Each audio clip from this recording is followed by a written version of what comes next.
April 12, 1945, 6:47 m, Chiran Air Base, southern Kyushu. The morning smells of aviation fuel and cherry blossoms, a combination that makes 22-year-old Lieutenant Hajime Watanabe want to vomit. His hands shake as he grips the control stick of his Mitsubishi A6M0, the engine already warm from the ground cruise preparations. Around him, 11 other aircraft idle in formation, their propellers churning the dawn mist into spirals that disappear into nothing, just like the pilots are supposed to. Through the open canopy, he can hear the other pilots singing the national anthem, their voices high and pure. Hajime's mouth moves, but no sound comes out. This is his sixth mission. He has returned from all 5 previous ones, and everyone knows it. The mechanics won't look at him anymore. The ground crews whisper when he passes. His commander, Major Takeshi Kusunoki, stands beside the runway with his arms crossed, watching. The Major's own Zero is parked beside Hajime's, freshly painted with the rising sun insignia that seems to glow in the early light. Today is different. Today, Major Kusunoki is flying with him. Today, if Hajime turns back, his commander has promised to shoot him down himself. If this moment captured your attention, stay with us to hear how this story unfolds in ways that defy everything you think you know about courage, cowardice, and the final seconds of a man caught between death and dishonor. The Kamikaze program had begun 6 months earlier, in October 1944, when Vice Admiral Takejiro Onishi arrived at Mabalacat Airfield in the Philippines and announced the formation of the Shinpu Tokubetsu Kogeki-tai, the Divine Wind Special Attack Corps. The mathematics were brutal and simple. Japan was losing the war. American industrial production had created an armada of aircraft carriers, destroyers, and cruisers that outnumbered Japanese forces 10-1. Conventional attacks achieved hit rates of less than 1%. A bomb dropped from altitude had a 99% chance of missing its target. But a pilot who dove his aircraft directly into an enemy ship transformed himself into a guided missile with near-certain impact. One plane, one pilot, one bomb, one carrier. The exchange rate seemed acceptable when your empire was dying. By April 1945, Operation Tengo was underway, the defense of Okinawa, 350 miles from mainland Japan. The Americans called it Operation Iceberg. Both names were apt. Tengo meant heavenly operation, the last divine gamble to stop the American advance. Iceberg described what the invasion fleet looked like, a massive white formation of 1-300 ships stretching across the East China Sea. The Kamikaze missions launched from Chiran, Bansei, and Miyakanojo air bases in southern Kyushu were called Kikusui operations, floating chrysanthemums. Between March 26 and June 22, 1945, there would be 10 major Kikusui attacks involving nearly 1,900 kamikaze aircraft. The statistics were already horrific. Of the first 355 aircraft launched on April 6, 355 pilots did not return. The Americans reported 36 ships sunk and 368 damaged by war's end. The Japanese counted 4,000 pilots dead, though many simply disappeared over the Pacific with no witness to their final moments. Hajime had been selected in late March. He was not a volunteer, though the official records would say otherwise. The military had stopped asking for volunteers after the first few hundred missions, when enthusiasm had given way to the grim realization that suicide attacks were now standard operating procedure. Instead, young pilots were simply informed of their honor. Hajime was 22 years old, a graduate of Waseda University where he had studied literature and dreamed of becoming a teacher. He had been drafted in 1940, completed flight training in 7 months instead of the traditional 18, and now had exactly 43 hours of total flight time. He could barely execute a proper dive bombing run, let alone navigate by dead reckoning across 350 miles of open ocean to find a moving fleet. But the Japanese military no longer required expert pilots. They required bodies in cockpits. Chiran Air Base sat in southern Kagoshima Prefecture, established in 1941 as a flight training school for young air cadets. By 1945, its 2 runways had been transformed into Japan's primary launching point for kamikaze operations targeting the American fleet at Okinawa.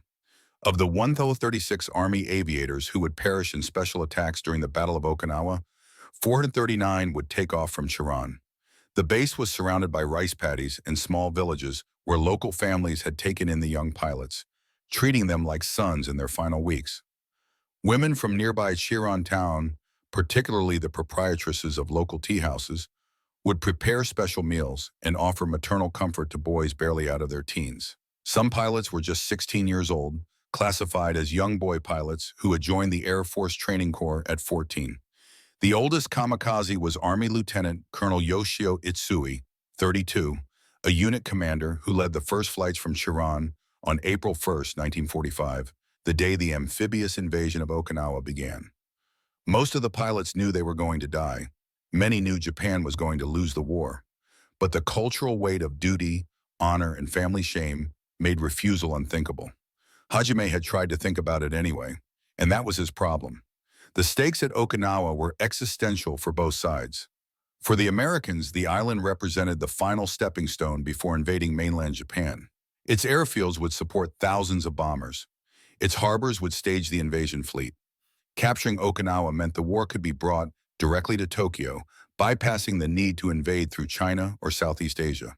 For the Japanese, losing Okinawa meant accepting that American forces would soon be landing on Japanese soil, that Japanese civilians would face the same fate as those in Manila, Saipan, and Iwo Jima.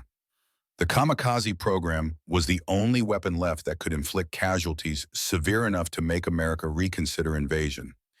Each carrier sunk meant 3,000 American casualties. Each destroyer destroyed meant 300 sailors killed or wounded. The strategy was to make the price of Okinawa so high, so bloody, that America would negotiate peace rather than continue. The mathematics of desperation. Hajime understood the logic. He simply couldn't execute it. His first mission had been on April 3rd. He had flown for 2 hours, spotted nothing but empty ocean, and returned claiming navigation error. His squadron leader had accepted the excuse. 43 hours of flight time made such errors plausible. His second mission on April 6th had been part of Kikusui No. 1, the massive attack involving 355 aircraft. Hajime had taken off in formation with 11 other Zeros, each loaded with a 250-kilogram bomb bolted beneath the fuselage. They had flown for 90 minutes when the formation encountered American F-6F Hellcat fighters. 3 Zeros had been shot down immediately. Hajime had broken formation, dove to wave top level, and returned to Chiran claiming engine failure. The mechanics found nothing wrong with his aircraft. His third mission on April 12th had been aborted 30 miles from base due to weather. The excuse was legitimate. Typhoon conditions had forced the entire Kikusui No. 2 operation to turn back. But Hajime had been the first to turn around before the weather deteriorated critically.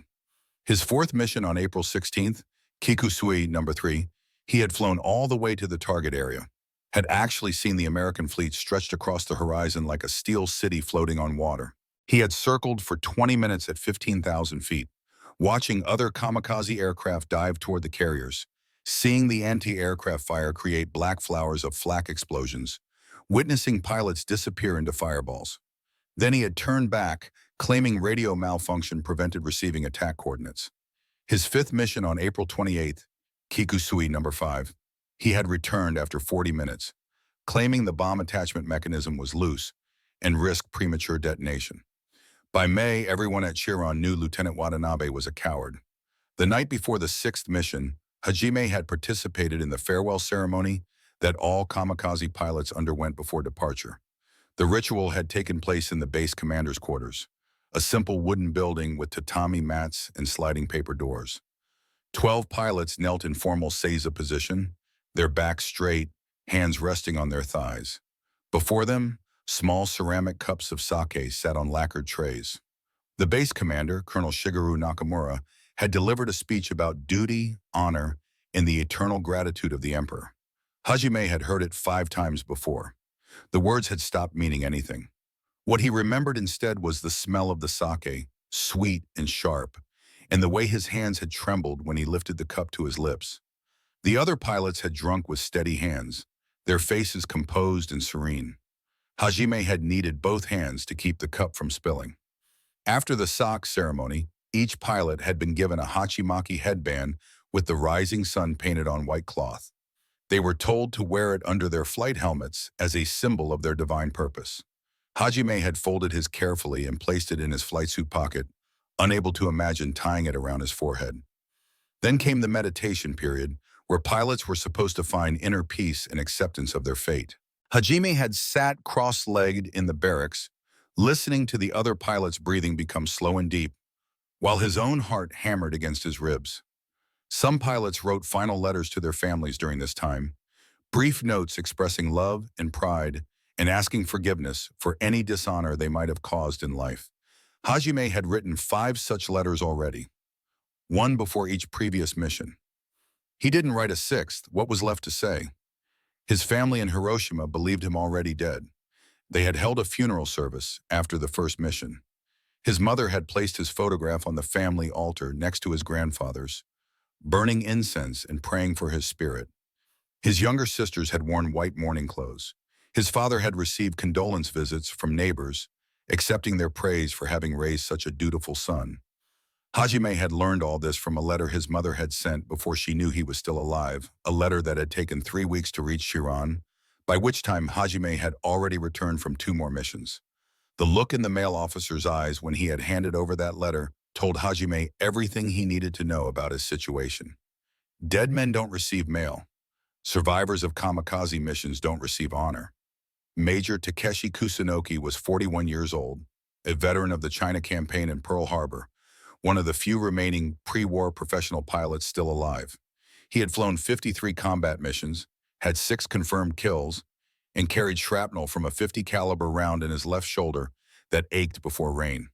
Kusunoki had not been assigned to kamikaze duty because experienced pilots were too valuable as instructors and formation leaders. But he had volunteered specifically to escort Hajime on this 6th mission.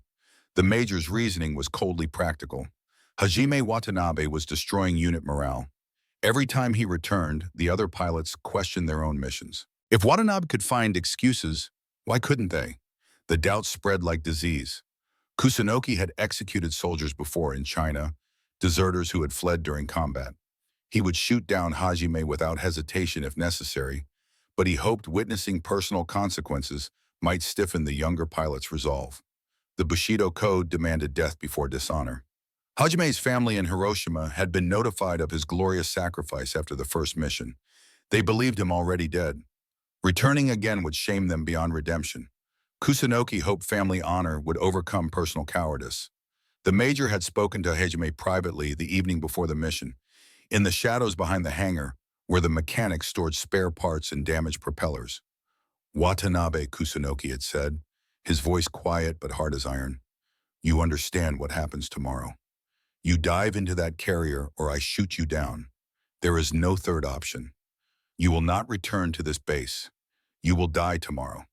The only choice you have is whether you die with honor or as a coward. Hajime had stood at attention, unable to meet the major's eyes. I understand, sir, he had whispered. But understanding and accepting were different things, and Kusunoki knew it. Your mother received visitors after your death, Kusunoki continued. The neighbors brought food.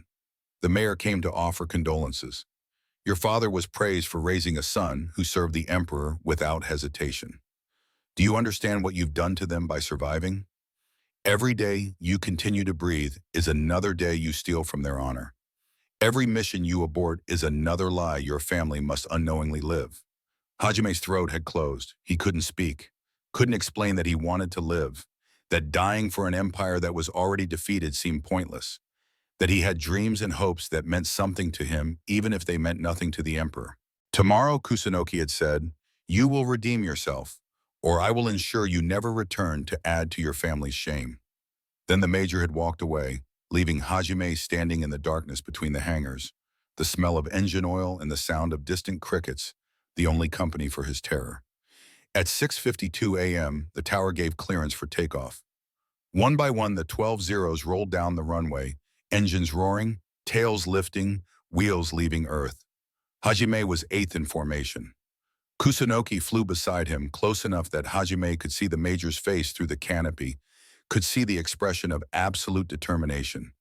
They climbed to 8,000 feet and turned southeast, toward Okinawa, toward the American fleet, toward death that had already claimed thousands and waited patiently for thousands more. The flight took 90 minutes. The weather was perfect, visibility unlimited, winds favorable. No excuses today. Hajime flew mechanically following the formation, his mind disconnected from his hands. He thought about his childhood in Hiroshima, helping his father in the bookstore, reading everything he could find. He thought about university, about Professor Tanaka, who had taught him that literature's purpose was to capture the truth of human experience. He thought about Yuki, the girl from the neighboring village he had wanted to marry, who had written him letters until the fifth return mission, after which the letters stopped. He did not think about the bomb beneath his fuselage or the aircraft carrier he was supposed to destroy, or the fact that in approximately 30 minutes, he was expected to be dead. The Zero's cockpit was cramped and hot despite the altitude. The Sake radial engine produced 1,130 horsepower and vibrated constantly, making Hajime's teeth chatter even when he clenched his jaw. The instrument panel in front of him showed airspeed, altitude, fuel level, oil pressure, all the mechanical details that determined whether he lived or died in the next seconds. The control stick felt slick under his sweaty palms. The bomb release lever was painted red, impossible to miss, designed so that even a terrified pilot could find it in the final moments before impact. Hajime had practiced the motion dozens of times, never actually releasing a bomb, but rehearsing the muscle memory. Grip the lever, thumb on the release button, squeeze. Simple. Except the bomb wasn't supposed to be released into empty ocean. It was supposed to be attached to the aircraft when both crashed into an enemy ship at 300 miles per hour. The mathematics of that impact were straightforward. A Zero weighed 6,000 pounds fully loaded. Add 550 pounds for the bomb, multiply by velocity squared. The kinetic energy at impact would exceed 4.5 million foot-pounds, enough to penetrate steel plating and detonate in the carrier's interior spaces where aviation fuel and ammunition were stored. One plane, one pilot, one explosion that would kill hundreds of American sailors and potentially sink a billion-dollar warship. The exchange rate was favorable if you valued American lives over Japanese lives, and if you didn't count the pilot's life as valuable at all. At 8:23 a.m., the formation leader spotted the American fleet. The radio crackled with coordinates. Target designation, aircraft carrier, bearing 125 degrees, range 32 miles. The formation began its descent from 8,000 feet to attack altitude. Standard Kamikaze doctrine called for approaching at 6,000 feet to avoid radar detection, then diving at 30 degrees to build speed that would penetrate the flight deck. Hajime's heart rate accelerated to 140 beats per minute. His breathing became shallow. Sweat soaked his flight suit despite the cold at altitude. He could see the fleet now, dozens of ships creating white wakes against blue water. The anti-aircraft fire had already begun, black puffs appearing around the formation like deadly punctuation marks. The Zero in front of Hajime took a direct hit. The aircraft simply disintegrated, transformed from machine to debris in one instant. Pieces of aluminum rained past Hajime's canopy. He never saw a parachute. The pilot was Ensign Takahashi, 19 years old, who had cried the night before during the farewell ceremony and then apologized for his weakness. Now Takahashi was scattered across 3,000 feet of sky, his molecules mixing with smoke and metal fragments. His consciousness ended before his brain could register the shell that killed him. Hajime's hands locked on the control stick, his vision narrowed to a tunnel. This was real. This was happening. Men were dying around him, and in seconds, he was supposed to join them. At 8:27 a.m., 6 F-6F Hellcats dove from above. The formation scattered. 2 more Zeros exploded before Hajime could process what was happening. The formation leader radioed final attack instructions. Each pilot selected his own target now. Whoever survived the fighters would complete the mission. Kusunoki's voice came through Hajime's radio, clear and calm despite the chaos. Watanabe, I am watching. Choose your target. Dive now or I will shoot you down myself. Hajime looked down at the carrier below. Massive and vulnerable. He could see aircraft on the flight deck, tiny figures running toward anti-aircraft positions. The carrier's island superstructure rose from the starboard side. White letters painted on gray steel, spelling out a name he couldn't read from this altitude. Smoke poured from the carrier's stacks. Gun emplacements swiveled to track incoming aircraft. Tracers arced upward, streams of bullets creating geometric patterns against the sky. Hajime pushed the stick forward, beginning his dive. The Zero accelerated rapidly. The altimeter unwound. 7,000 feet, 6,000, 5,000.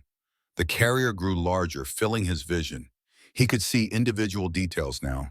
The island superstructure, the deck edge elevators, the white circles painted on the flight deck. Gun crews fired continuously, anti-aircraft shells exploding in black bursts around him. This was the moment. This was what he had been trained for, selected for, ordered to do. His family believed him already dead with honor. His commander was watching. His emperor demanded sacrifice. His country required his death. 4,000 feet, 3,500. His airspeed climbed past 280 knots. The wind screamed through the Zero structure. His vision blurred from G-forces. The carrier filled his entire windscreen. All he had to do was hold the stick steady for 15 more seconds, and he would impact the flight deck at the perfect angle. His bomb detonating in the hangar bay, his sacrifice complete and honorable. Hajime pulled back on the stick. Hard. The Zero groaned under the G-force, pulling out of the deep at 3,000 feet. He leveled off and turned west, away from the carrier, away from the fleet, toward nothing but open ocean. Behind him he heard Kusunoki's voice, not angry but sad, disappointed in the way a father might be disappointed in a son who has failed some fundamental test of character.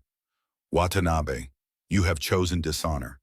Then the sound every pilot dreads, the rattle of 20mm cannon fire. Kusunoki was shooting at him. The first burst went wide, tracers arcing past Hajime's left wing. The Major was giving him one more chance to turn back, to complete the mission, to die with purpose rather than be killed like a deserter. Hajime kept flying west. His hands were steady now. His breathing had calmed. For the first time in 6 missions, he knew exactly what he was doing. He was choosing to live, and if that made him a coward, then he would be a coward who breathed and thought and felt rather than a hero who was scattered across the ocean in pieces too small to identify. The second burst was closer. Kusunoki had stopped giving chances. The Major was executing the promised consequence, following through on his oath, maintaining the discipline that made the Kamikaze program function. If pilots thought they could abort without penalty, the entire strategy collapsed. Kusunoki had to shoot Hajime down. Not out of cruelty, but out of necessity, the same cold calculation that had created the Kamikaze program in the first place. The third burst hit home. Hajime felt the impacts through his seat, shudders running through the Zero's airframe as 20mm shells tore through aluminum. The port wing jerked violently. Smoke began pouring from somewhere behind the cockpit. The smell of burning metal and hydraulic fluid filled the cabin. His control stick went soft, cables severed, control surfaces no longer responding properly. The Zero began a slow roll to the left. Hajime fought it with rudder and trim, barely maintaining level flight. Another burst hit his tail section. More smoke. The engine temperature gauge climbed into the red zone. He had maybe 3 minutes before structural failure or engine fire forced him into the ocean. The gun camera footage that would remain classified for 40 years captured what happened next with mechanical precision. Frame 001 shows 2 zeros, one pursuing the other. Frame 043 shows tracer rounds arcing between them. Frame 067 shows the pursuing aircraft closing range. Frame 089 shows hits on the fleeing Zero's port wing. What the camera couldn't capture was what Hajime felt as the cannon rounds tore through his aircraft. The sickening lurch as hydraulic lines severed. The smell of burning metal. The strange clarity that comes when death stops being abstract and becomes immediate. His engine was still running, but the aircraft was dying. Smoke poured from the port wing. The control stick felt loose, cables severed. He had maybe 3 minutes before structural failure. Kusunoki's voice came through the radio again, and this time there was something different in the tone. Not triumph, but resignation. The voice of a man performing a duty he wishes he could avoid. Watanabe, you are hit. You will crash. You can crash into the ocean and die for nothing, or you can crash into that carrier and die with honor. The choice remains yours. Hajime looked at his instruments. Altitude 2,400 feet, airspeed 280 knots, port wing showing critical damage, oil pressure dropping, engine temperature still climbing. He looked ahead at empty ocean, endless blue extending to the horizon. He looked back at the American fleet behind him, ships that had been trying to kill him seconds ago and would resume trying if he turned back. He thought about his father, who had taught him that a man's life should mean something. He thought about Professor Tanaka, who had said literature's purpose was truth. He thought about Yuki, who had stopped writing. And then Hajime Watanabe did something that no one expected, something so unprecedented that it would break international protocol and create a historical document that officials would suppress for decades. He switched his radio from the Japanese tactical frequency to 4975 kilohertz, the international distress frequency, and in English, which he had studied at university, he transmitted, "American ships. This is Japanese pilot. I am hit. I am not attacking. I do not want to die. I request surrender." The transmission lasted 7 seconds. It violated every principle of Bushido, every code of military conduct, every expectation of how a Japanese pilot should behave. It was an act of cowardice so profound that death would be preferable. It was also the first time any kamikaze pilot had ever requested surrender while airborne. The radio silence that followed seemed to last forever, but was actually only 12 seconds. Hajime flew through smoke and fear, his damaged Zero shaking itself apart.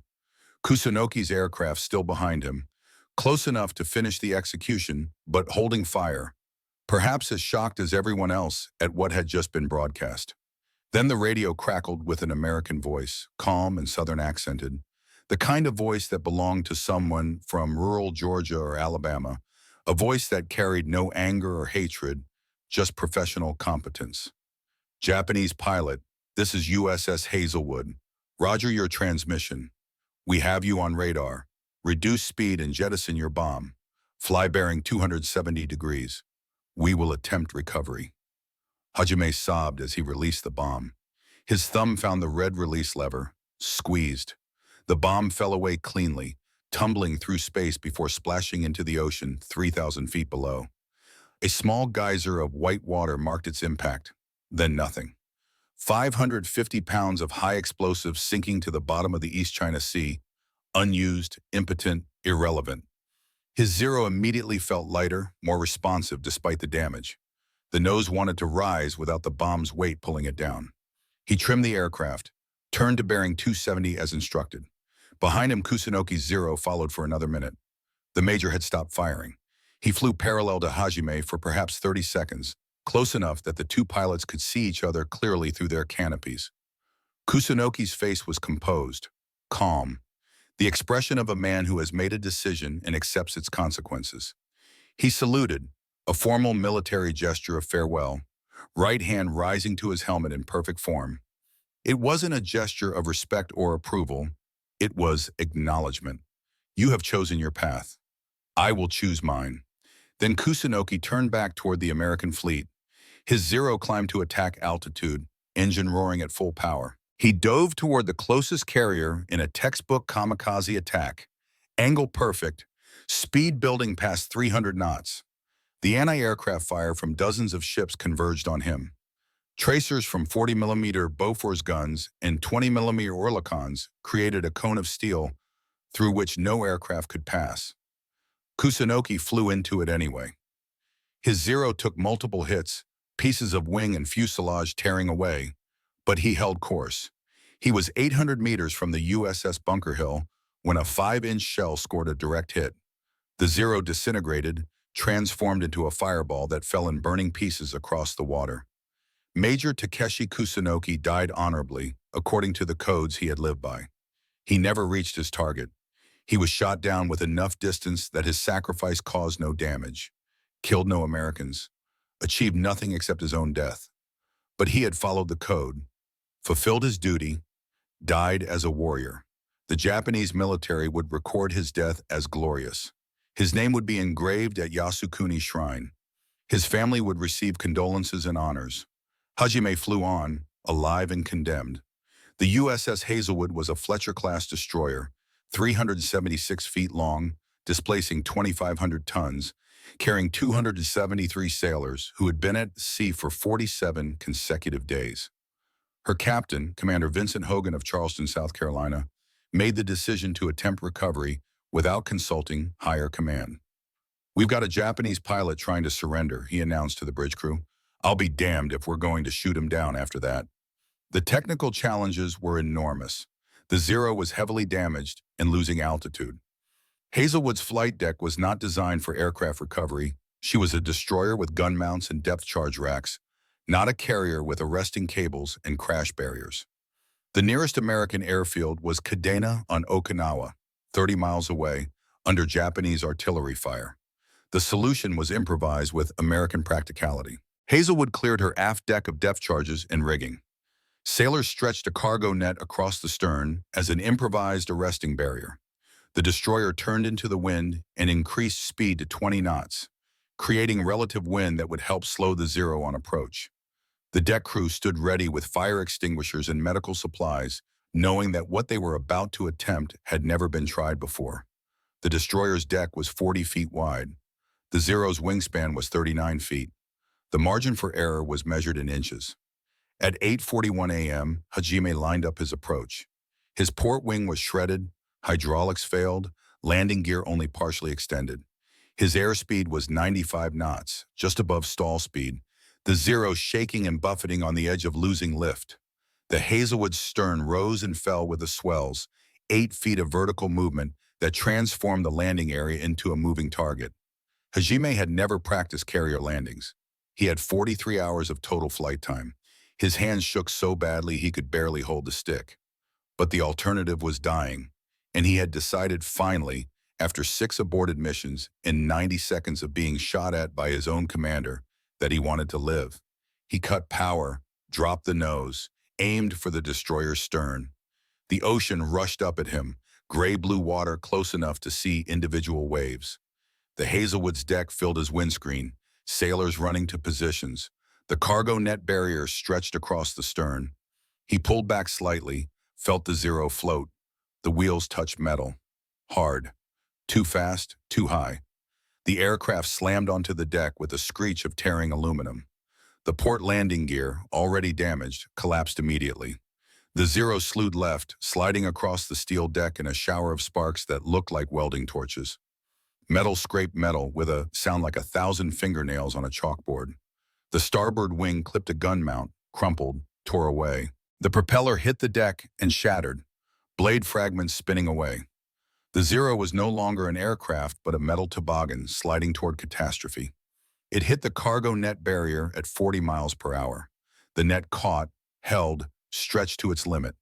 The Zero stopped 18 inches from the edge of the deck, nose down, tail up, smoke pouring from the engine. American sailors rushed forward with fire extinguishers, white foam spraying over the hot metal. Hajime sat in the cockpit, unable to move, his body still processing the fact that he was alive. His hands were locked on the control stick. His legs wouldn't respond. Through the smoke and foam, he could see American faces, young men his own age staring at him with expressions that mixed curiosity and fear, and something else, something that might have been respect or might have been pity. Seaman First Class, Robert Morrison from Iowa, climbed onto the wing and opened the canopy. Morrison was 19 years old, a farm kid who had joined the Navy to escape poverty and see the world. He had never met a Japanese person before. He had been told they were fanatical enemies who would rather die than surrender. Now he was looking at a terrified young man who was crying and couldn't stop shaking. "Sir," Morrison said in English, pointing at the burning engine, "you need to get out. This thing might catch fire." Hajime understood the words but couldn't make his body obey. Morrison reached in, unstrapped the harness that held Hajime in place, grabbed his arm, and pulled. Together, they climbed out onto the wing, then slid down to the deck. Hajime's legs gave out when he tried to stand. He knelt on the steel deck of an American destroyer, surrounded by sailors who had every reason to kill him. His country was at war with these men. He had been sent to kill them. Instead, they had saved his life. Other sailors were already pushing the damaged Zero overboard. It was unsalvageable, a wreck that would only clutter the deck and pose a fire hazard. They shoved it to the edge, tipped it over. The Zero fell into the ocean with a splash, floated for a moment, then sank. 22 tons of Japanese engineering, gone. Hajime watched it disappear and felt something inside him break and reform simultaneously. Commander Hogan approached, flanked by Marines with rifles. The commander was 48 years old, a career Navy officer who had been at sea when Pearl Harbor was attacked. He had lost friends at Midway, the Coral Sea, Guadalcanal. He had every reason to hate the Japanese. Instead, he looked at Hajime with something approaching compassion. The commander studied the young man kneeling on his deck. This slight 22-year-old, who was trembling so badly he could barely stay upright. "Son," Hogan said slowly, knowing the pilot might not understand, "I don't know if what you did was brave or cowardly, but it took more guts than I'll probably ever have. Welcome aboard USS Hazelwood." Hajime was taken below to the ship's sick bay, where a Navy corpsman checked him for injuries. Aside from bruises and shock, he was physically intact. Psychologically was another matter. The corpsman, a gentle man from Minnesota named Thompson, gave him water and a blanket and left him alone in a small compartment that served as temporary holding. Hajime sat on a metal bunk, wrapped in a U.S. Navy blanket, drinking American water from an American cup, and tried to understand what he had done and what would happen next. For the next 4 months, Hajime remained a prisoner of war aboard American ships, then at a POW camp in Guam. He was interrogated extensively by intelligence officers who wanted to know everything about Chiran Air Base, Kamikaze training, Japanese defensive plans, aircraft numbers, pilot morale, command structure. Hajime told them everything. He had no loyalty left to a military that had sent him to die 6 times with full knowledge that the war was already lost. He had no allegiance to codes that demanded pointless death. The intelligence officers were professional and surprisingly not unkind. They offered him cigarettes and food. They promised him safety. They assured him the war would be over soon and then he could go home. Hajime described Chiran's runways, the number of aircraft, the training procedures, the farewell ceremonies, the sake drinking, the meditation rituals, the final briefings. He explained how pilots were selected, how some volunteered, while others were simply informed of their honor. He described the psychological pressure, the shame that prevented refusal, the family dishonor that made death preferable to cowardice. He told them about the young boy pilots, 14 years old, barely able to reach the rudder pedals. He described Lieutenant Colonel Itsui, 32, ancient by Kamikaze standards, leading formations to their deaths. He gave them exact coordinates of auxiliary airfields, fuel storage locations, ammunition depots, information that would help American bombers destroy Japan's remaining military infrastructure, information that would hasten the end of the war and save lives on both sides, information that made him a traitor by any traditional definition. The other Japanese prisoners at the Guam POW camp understood what Hajime had done. Word spread quickly. The kamikaze pilot who had surrendered, who had requested mercy over the international radio, who was now cooperating fully with American intelligence. Some prisoners refused to speak to him. They turned their backs when he entered a room, sat at different tables during meals, treated him as if he were already dead. One prisoner, a former Army sergeant named Tanaka, who had been captured during the fighting on Saipan, attempted to strangle Hajime in the camp showers. 2 American guards pulled Tanaka off before serious damage was done. Tanaka screamed at Hajime in Japanese while being restrained. "You have shamed us all. You have proven what the Americans think, that we are cowards who will betray our emperor. You should have deed. You should have deed." Hajime didn't respond. What could he say? Tanaka was right according to the codes they had both been raised to follow. But Hajime no longer believed in those codes. He had chosen life over honor, and if that made him a coward, then cowardice was simply another word for wanting to survive. The days in the POW camp had a strange quality, suspended between war and peace, between past and future. Hajime learned that the kamikaze attacks had continued after his defection. On April 29th, just 17 days after his surrender, a kamikaze had hit USS Hazelwood itself. The attack killed 77 sailors, including Commander Hogan, the man who had welcomed Hajime aboard. The kamikaze pilot, a young man whose name no one recorded, had crashed into Hazelwood's bridge from behind, toppling the mainmast and spraying flaming gasoline across the forward superstructure. The ship survived but was crippled, towed to Ulithi for emergency repairs with most of her command staff dead. When Hajime learned this, He felt a complicated mixture of guilt and vindication. Guilt because Hogan had shown him mercy and was now dead. Vindication because it proved that even when kamikaze pilots succeeded, even when they hit their targets, the damage was often survivable and the war continued.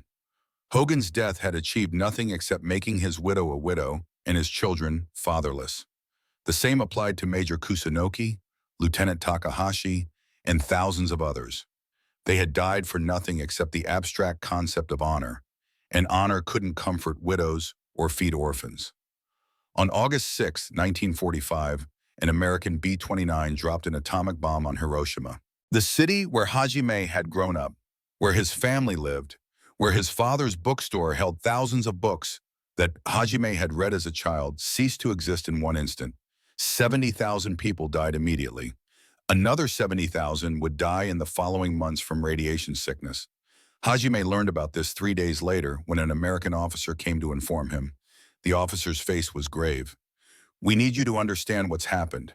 Your hometown has been destroyed by a new weapon. We don't have casualty numbers yet, but it's extensive." Hajime asked about his family. The officer checked a list, consulted with another officer, came back shaking his head. "The entire downtown area was destroyed. If your family lived there, they're probably gone. I'm sorry." Hajime sat in his bunk for 2 days without speaking. His father, mother, and 2 younger sisters had been incinerated while he sat in an American POW camp. They had held a funeral for him after his first mission, believing him dead with honor. Now they were actually dead while he remained alive. The irony was so profound, he couldn't process it. They had died defending their homeland, died as civilians in a war they hadn't started, died because military leaders had refused to surrender even when defeat was certain. And Hajime, the coward who had chosen survival over duty, remained alive to mourn them. On August 15, 1945, Emperor Hirohito announced Japan's surrender over the radio. Hajime heard the broadcast in the POW camp, along with hundreds of other prisoners. The emperor's voice was high and formal, using archaic court Japanese that was difficult to understand. But the meaning was clear. The war was over. Japan had lost. The divine wind had failed to protect the empire. The kamikaze pilots had died for nothing. Some prisoners wept. Some sat in stunned silence. Some cheered, relieved that they would survive, that they could go home. Hajime felt nothing at first, just emptiness. Then relief. Then something like joy. The madness was over. No more young men would climb into aircraft loaded with bombs and fly to their deaths. No more cities would be incinerated. The dying could stop. Hajime returned to Japan in November 1945, aboard an American transport ship that carried thousands of repatriated POWs. The journey took 8 days. He spent most of it on deck, watching the ocean, thinking about the fact that somewhere below, scattered across miles of seafloor, were the remains of 4,000 kamikaze pilots who had completed their missions. Their aircraft had sunk, their bodies were food for fish, their names were engraved on memorials. They were heroes. He was alive, and therefore suspect. Japan in late 1945 was unrecognizable. Cities were ruins, infrastructure was destroyed, millions were homeless and starving.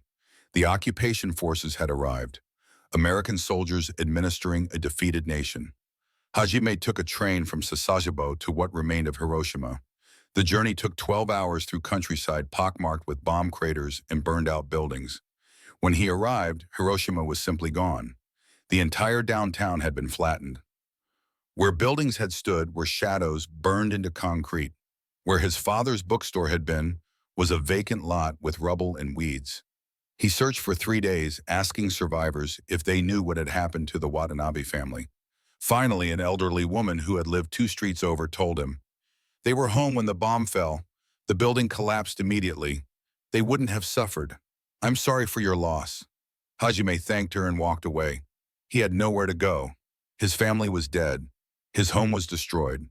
He was a kamikaze pilot who had failed to die, a coward who had surrendered to the enemy, a traitor who had provided intelligence that helped destroy his own country. He moved to Tokyo, changed his name to Haruki Yamamoto, and tried to disappear into the chaos of post-war Japan. He found work teaching English, ironically using the language skills that had allowed him to surrender. He tutored students who were trying to navigate the American occupation, teaching them vocabulary and grammar while carefully omitting any mention of his own war experience. He married in 1950 a quiet woman named Keiko who asked few questions about his past. They had 4 children. He never told them he had been a kamikaze pilot. He never explained why they didn't visit grandparents or why there were no family photographs from before the war. His children grew up thinking their father was simply reserved, perhaps sad, a man who had lived through the war and preferred not to discuss it. Hajime taught English literature at a high school in suburban Tokyo for 32 years. He instructed thousands of students in Shakespeare, Dickens, Hemingway. He taught them that literature's purpose was to capture truth, that stories mattered because they revealed what it meant to be human. His students remembered him as gentle, intelligent, occasionally distant, as if part of his mind was always somewhere else. They were right. Yuki, the girl who had stopped writing after his 5th aborted mission, had married a factory manager in 1946. She had 3 children and lived a conventional life. Hajime saw her once, in 1963, at a train station in Osaka. He was traveling for a teacher's conference. She was there with her husband and teenage daughter. Their eyes met across the platform. She recognized him. He could see it in her expression. For a moment they stared at each other, 18 years of history compressed into 5 seconds. Then she looked away, took her husband's arm, and boarded her train. She couldn't be associated with a man who had chosen dishonor. Even 18 years later, even in peacetime, the stain remained. Hajime stood on the platform and watched her train disappear. He had chosen life over honor, survival over sacrifice, and the price was eternal alienation from everyone who had believed in the codes he had rejected.